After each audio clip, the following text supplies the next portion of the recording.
You're listening to the Financial Source Podcast, your daily dose of sentiment updates in the European and U.S. sessions and critical risk event previews so you stay up to date with what's moving the market right now. Each session is carefully crafted personally by the Financial Source analysts and voiced by our AI hosts who, as it turns out, sound a lot better than we do. Here's Rachel and Michael with this session's deep dive.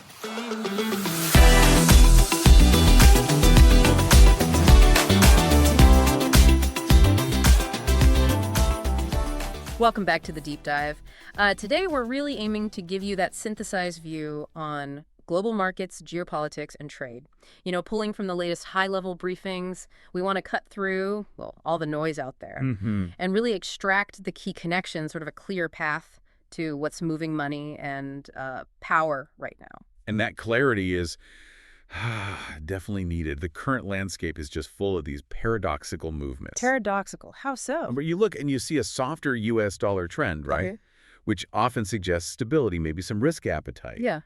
But that's clashing directly with this extreme geopolitical fluidity everywhere. High tension, but also sudden conflict management, high-level diplomacy, all happening at the same time. So conflicting signals then. A kind of calmer market vibe from, say, central bank expectations butting up against these political fire risks. Exactly. It's complex. Definitely a complex picture. So let's try and untangle it, starting with foreign exchange, the FX markets. Right. So the U.S. dollar is, well, quiet, leading a bit softer maybe. But for traders, it's a real balancing act. They're weighing on one hand this slightly better U.S.-China communication. That's the macro positive. But then against the background noise of ongoing, often kind of disruptive policy uncertainty coming out of Washington. And those two just sort of cancel each other out, leading to this quiet drift. Pretty much, yeah. That's the feeling. It's fascinating, though, how that broad dollar move seems to be just washing over what should be big domestic stories. Like, look at the euro. Yeah. It's actually edging higher. Now, hang on, higher despite that surprise downgrade of France's sovereign rating. That just feels wrong, doesn't it? It absolutely does feel counterintuitive, and it's a really crucial insight, I think, into what's driving markets right now. Okay. It tells you investors are seeing systemic risk reduction, mostly from that softer dollar and, steady ECB talk as the bigger story. Bigger than the specific debt health of a major economy like France, surprisingly. Yeah. So the market's basically saying global factors trump domestic French concerns. For now, at least. For now, yes. Yeah. It really highlights how much global risk appetite is being steered by monetary policy expectations, not these granular credit ratings. Wow. That's a huge signal about where the market's focus is. Okay, let's shift over to Asia. We've got signals from two central banks there, right? Starting with Japan. Right, Japan. The yen is showing some strength, and that came after comments from PBoC board member Takata. He basically reinforced the feeling that the bank is getting ready for a gradual but, definite policy shift. So the market sees that as confirmation, that the inflation goal is finally in sight. That seems to be the interpretation, yes. That sustained inflation is becoming achievable. And with Japan, you always need the political angle. Didn't the LDP and the Innovation Party just formalize a coalition before Tuesday's vote?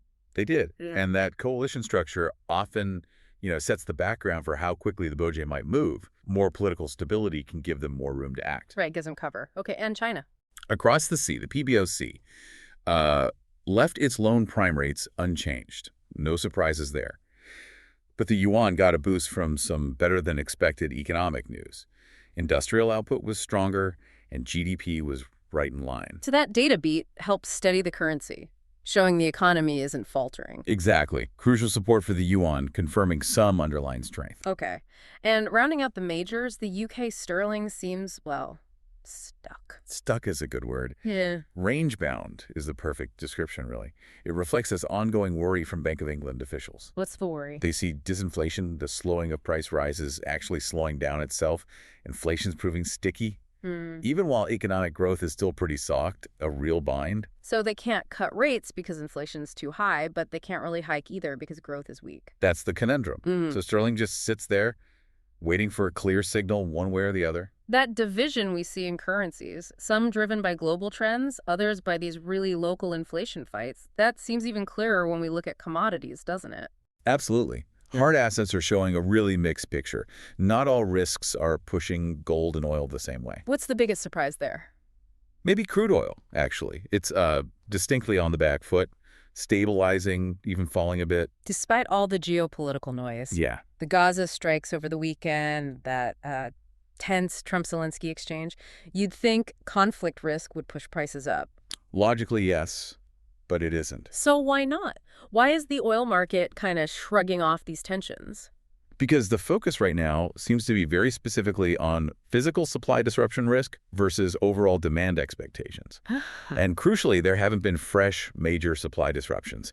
No pipelines blown, things like that. Right. Plus, all the talk about maintaining the ceasefire, however fragile it is, shifts the focus away from immediate crisis and back towards those global demand projections, which are still, cautious. So the geopolitical noise is just being filtered out by the practical supply situation. For now... It seems so, yes, for now. And this is where gold comes in, right? Hedging the anxiety that oil is ignoring. Yeah, exactly. Gold pulled back a bit recently, but it consolidated and it's still, quite elevated. It's acting as that persistent hedge, not against specific oil supply issues this week, but against the broader long-term policy uncertainty and that systemic geopolitical risk that just doesn't go away. The ultimate portfolio, hedge. You could put it that way, yeah. It's the anxiety relief valve. And then contrasting with crude again, you look at base metals. Yeah, base metals are firmer. Copper is a great example here. Holding its gains. Holding recent gains, yes. And that's directly linked back to that stronger Chinese activity data we talked about earlier. The industrial output and GDP numbers. Right. Copper is like the bellwether for global manufacturing. Construction. When China's numbers beat, it gives immediate confidence. You heard officials reiterating they think they can hit their full-year growth target. So when China looks healthier, copper looks healthier. And that outweighs war risks for industrial metals. For industrial metals, yes. That seems to be the dynamic. Okay, let's pivot now to what might be the most tangled dynamic right now. Trade and tariffs, specifically U.S.-China. It's still the key driver for overall market tone, isn't it? And we're seeing some major policy contradictions coming from the White House. Oh, definitely. It's a classic example of the diplomatic carrot and stick. Really textbook. Okay, lay it out for us. The carrot first. Okay, the ask, as it were. Washington wants Beijing to resume buying large amounts of soybeans, like before. And they've floated the possibility, the scope, to maybe reduce some existing tariff burdens. That's the carrot, if China plays ball. And the stick. The warning. A strong warning against playing any games with rare earths. That's a clear red line, leveraging critical minerals. So, tough talk. But this is happening while diplomacy is also moving forward. Treasury Secretary Besson and Vice Premier He Lifeng had talks. They did. Both sides called them candid and constructive. And there's an important in-person meeting planned for this week. So high-level dialogue is definitely happening. Okay, but here's the contradiction you mentioned. Exactly. Here's the big but. New tariffs were imposed literally at the same time these constructive talks were being reported. Seriously, what tariff? Steep new duties, 25% on imported heavy-duty trucks, 10% on imported buses, effective November 1st. So that's a clear tightening, a hit on specific manufacturing sectors. Wow. Okay, but then I also read they signaled some relief for automakers' U.S. operations and maybe watered down some other lines to help make a deal. Yes, that's the other side of it. Targeted relief exemptions. It looks like they're trying to be highly selective. What's the strategy there? Punish one area, offer relief in another? It seems very granular. Not a blanket trade war, but tactical leverage. Protect domestic jobs, maybe. They seem to be tightening the screws on, say, finished foreign vehicles to push assembly back home, but carving out escape hatches, exemptions for key inputs or components that help U.S.-based factories. Penalize the offshore guys, protect the domestic supply chains. Highly selective, as you said. Exactly. A very targeted trade agenda. And we're seeing similar, very specific trade things elsewhere, too, right? South Korea, Mexico. Yeah, the odds improved for a U.S.-Korea deal by the APEC meeting. Mexico is talking tariff discounts on heavy truck parts, clearly reacting to those new U.S. tariffs. Makes sense. And in Europe, you had the Netherlands defending its move on Xperia, that tech dispute, saying, look, both Europe and China need to sort this specific thing out. So trade policy is less about these huge sweeping agreements now and more about these micro-level, high-stakes fights in specific sectors? It certainly looks that way, which really raises the question for you, the listener. Is the goal here to reshape the whole trade balance? or just get tactical wins for the next negotiation. Using tariffs as bargaining chips, maybe? That's what it suggests, yes. A huge question hanging over everything. Okay, let's move to the geopolitical side. You described it as tense but fluid, starting in the Middle East, that seesaw conflict management. Yeah, it remains incredibly fragile, moment by moment, really, which is inherently destabilizing for markets. What happened most recently? Well, Israel carried out strikes in Gaza, accusing Hamas of breaking the truce, but then almost immediately pivoted back, saying it would resume enforcing the ceasefire. Whiplash. Total whiplash. Yeah. And the Rafah crossing status keeps changing. Israel's linking any reopening now to getting more hostages remains back. How Washington's worried. Washington warned guarantor countries Egypt, Qatar, about credible reports that the truce could break down any minute. It's extremely precarious. A breach could spike oil instantly. Okay, so high alert there. But then Russia-Ukraine seems to have shifted quite dramatically towards overt diplomacy. Yes, almost overnight it seems. The White House describing that Trump-Putin call as good and productive. That's significant language. Very significant. Yeah. And it's setting up high-level staff talks this week, possibly even a leaders' meeting later. That's a major change in the dialogue. And markets notice that kind of shift, even if the fighting hasn't stopped. They absolutely do. Now, Kyiv's signals are understandably mixed. Reports differ on what terms were even discussed on that call. Okay. But Kyiv says it still expects UK support, and they're still prepping for talks in Brussels. So negotiations are clearly happening on multiple tracks. But amidst all that high-level uncertainty, there was one small, kind of tangible, positive detail. There was, yes. The IAEA, the nuclear watchdog, reported that repairs have started on the off-site power lines to the Zaporizhia nuclear plant. And that's happening under a local ceasefire. Under localized ceasefire arrangements, yes. It's small, but it shows that essential de-escalation, basic safety stuff, can sometimes be agreed upon even when the big picture is far from resolved. A tiny signal that even rivals can find common ground on safety. Always important to note those small steps. Okay, quickly wrapping up other global flashpoints. China alleged a U.S. cyber attack. Yes, on a state agency, adding to those digital tensions. And U.S. officials might meet with North Korea's leader. They're exploring the optics, yes, during an Asia trip. Another sign of diplomatic feelers going out. And finally, something involving Colombia. Right.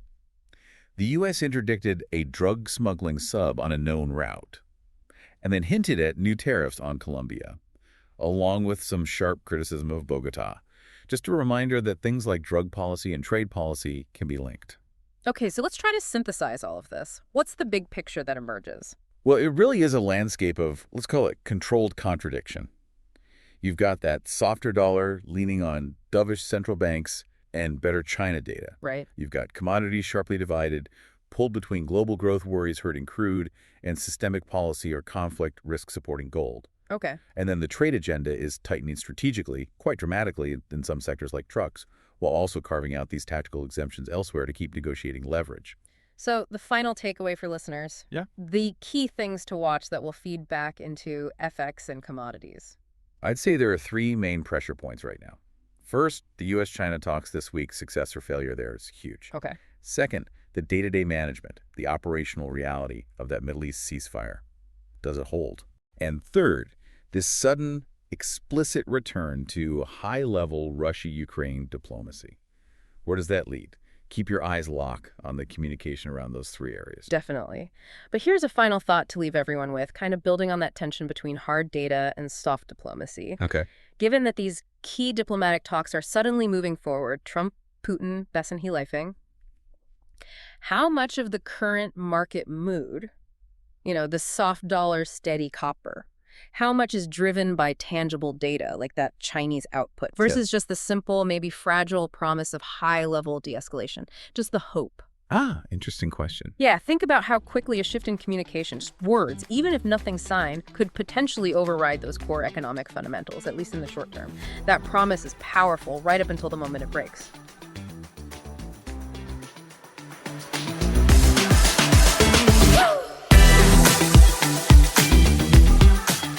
Thanks for listening to the Financial Source podcast. If this podcast helped you at all today, would you consider leaving us a review to help spread the word? Each month, we also give away different resources and indicators just to podcast listeners. So write into Financial Source at support@financialsource.co to claim your free gift today. Talk to you all in the next episode.